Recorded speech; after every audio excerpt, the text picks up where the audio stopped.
Listen closely to the story of two mules, one with sparkling treasure, the other with humble food.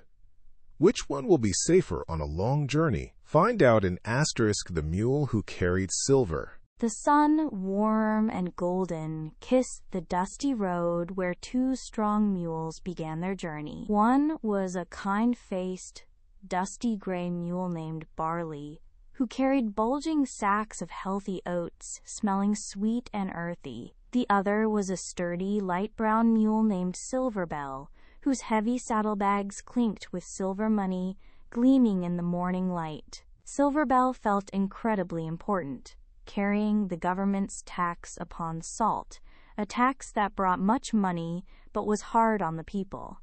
Their path wound through green hills and past sleepy villages, a long road ahead. Both mules stepped steadily, their hooves making soft thuds on the ground.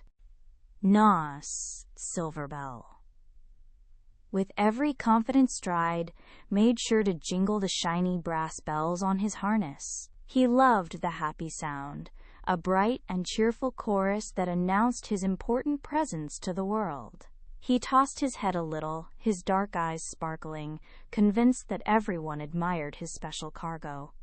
"Listen to me," the bells seemed to chiming. Barley, walking beside him, simply kept his steady pace, his ears occasionally twitching at the sound, but his focus remained on their long journey. He was content with his simple, good-smelling load. Suddenly, a loud snap and a rustle in the bushes broke the peaceful quiet. 3 shadowy figures burst into the road, their dark clothes blending with the leaves. They were fierce-looking robbers, with scraggly beards and determined eyes, much taller and larger than the mules.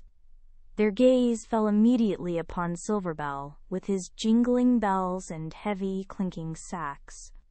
With a swift movement, one robber pounced, seizing Silverbell's bridle with a firm grip and stopping the proud mule short. The air filled with tension, and the road that was peaceful moments ago became a scene of sudden danger. Silverbell, shocked and scared, struggled against the robber's grip, but it was no use. The heavy burden that had brought him so much pride now felt like a crushing weight of trouble. A low, sorrowful groan rumbled from his throat, followed by a trembling sigh. "Oh dear, is this truly my fate?" he cried, his voice trembling. "Must I fall and perish here, helpless, while Barley, my fellow traveler, escapes this danger without a scratch?"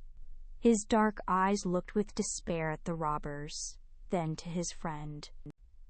Barley, the humble oat mule, watched the scene calmly from a safe distance.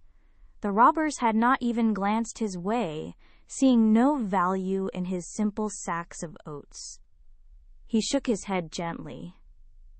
"My dear friend," Barley exclaimed, his voice soft but clear, "it is not always a blessing to carry such important, glittering treasures. Sometimes having a very grand job brings grand troubles." He took a small step forward, his brown eyes kind.